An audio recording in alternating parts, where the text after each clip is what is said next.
এই তৃণমূল আর নয়, আর নয়, আর নয়। কন্যাশ্রীকে টাকা দেয় সেই কন্যাই রে পায়, এই তৃণমূল আর নয়, আর নয়। দিদির গায়ে सिलगढीमा राजु विष्टको चुनाव प्रचार। भारतीय जनता पार्टीका दार्जिलिङ समष्टिका उम्मेदवार राजु विष्टले आज हाँस्मी चोकदेखि हकर्स कर्नल हुँदै आनन्दमयी काली मन्दिरमा पूजा अर्चना गरे। त्यसपछि उनी श्रीलाल मार्केटमा जनसम्पर्क अभियानमा जुटे। विधान मार्केटमा प्रवेश गर्न अघि उनले हनुमान मन्दिरमा पूजा गरे। त्यसपछि विधान मार्केट हुँदै उनी गौरीशङ्कर मार्केट भए अनि छोटो सम्भाषणपछि पुनः विधान मार्केट प्रवेश गरे। उनका साथमा समर्थकहरूको विशाल झुन्ड नारा लगाउँदै विष्टलाई साथ दिइरहेका थिए।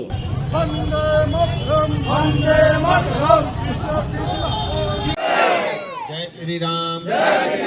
आप सबसे आज यहाँ मिलके देख करके आपके मुस्कुराते चेहरे देख करके बड़ा आनंद आया और आपने हमेशा मुझे अपना परिवार का सदस्य समझा और बहुत प्रेम और बहुत स्नेह दिया। इसके लिए मैं आप सबका बहुत आभारी हूँ, ऋणी हूँ।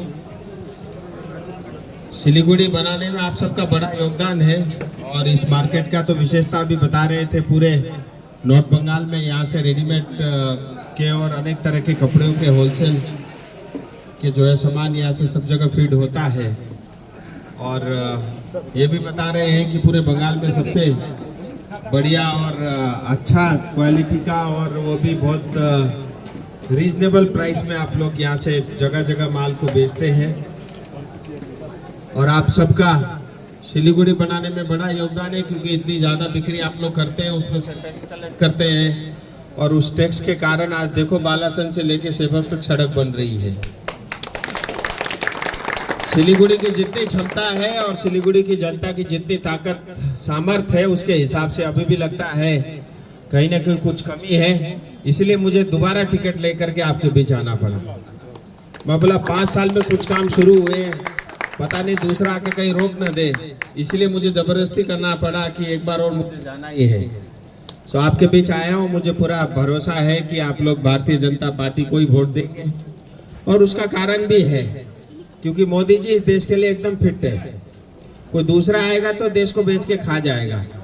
कम से कम हमारे प्रधानमंत्री देश को मजबूत और एकत्रित करके रखे हुए हैं और हमेशा वो कहते हैं मैं 140 करोड़ हिंदुस्तानी मेरे परिवार है और देश मेरे लिए मेरा घर और मेरा परिवार है और निस्वार्थ भाव से वो सेवा कर रहे हैं और उन्हीं से प्रेरणा लेकर के हम भी प्रयास करते हैं। भले स्केल छोटा हो लेकिन मैं पूरे ईमानदारी के साथ प्रयास करता हूं कि सिलीगुड़ी की जो क्षमता जो पोटेंशियल है उसके हिसाब से यहाँ पे विकास होना चाहिए। मुझे बताते हुए खुशी है, मैं अभी रिपीट तो नहीं करूंगा लेकिन भारत सरकार के 50,000 करोड़ के इंफ्रास्ट्रक्चर के काम चल रहे हैं, चाहे वो पीने का पानी हो, चाहे रेलवे हो, चाहे रोड हो, चाहे हाईवे हो और इन सब को लेकर के काम चल रहा है। हेल्थ का भी करीब 500 बेड का ESI का अस्पताल और मेडिकल कॉलेज सिलीगुड़ी में बनेगा। सो अगले 5 साल में जो काम शुरू हुए हैं, एयरपोर्ट का भी टेंडर हो चुका है, आप सबको पता ही है।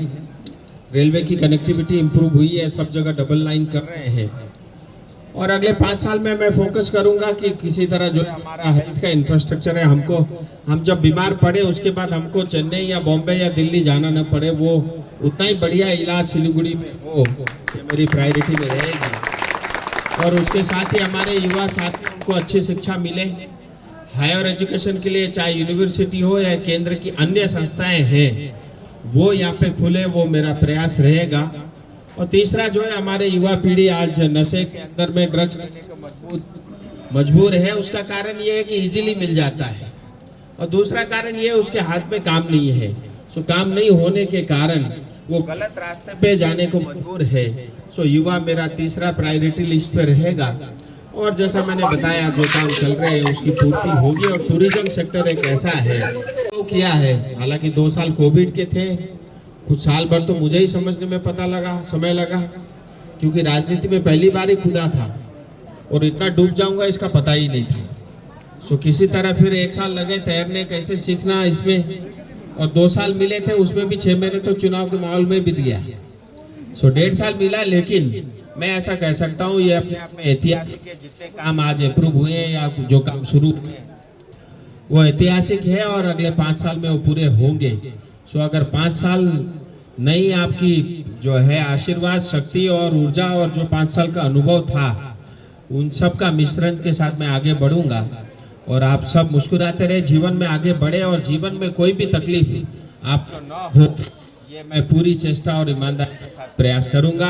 आप सबने यहाँ बुलाया और आपके सम्मान के लिए, आपके प्यार के लिए सभी समिति के कमेटी के सभी सदस्यों का मेरा आभार। और जितने भी लोग यहाँ पे व्यापार करते हैं, जितने लोगों की भी दुकानें हैं, उन सब का भी बहुत बहुत धन्यवाद। और जो भी कर्मचारी आपके माध्यम से जुड़े हुए हैं उन सब का भी मैं आभार प्रकट करता हूँ और अपनी बात को यही समाप्त करता हूँ।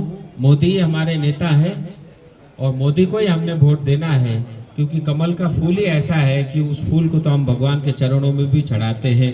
आप सबका बहुत बहुत धन्यवाद। जय हिंद, जय भारत।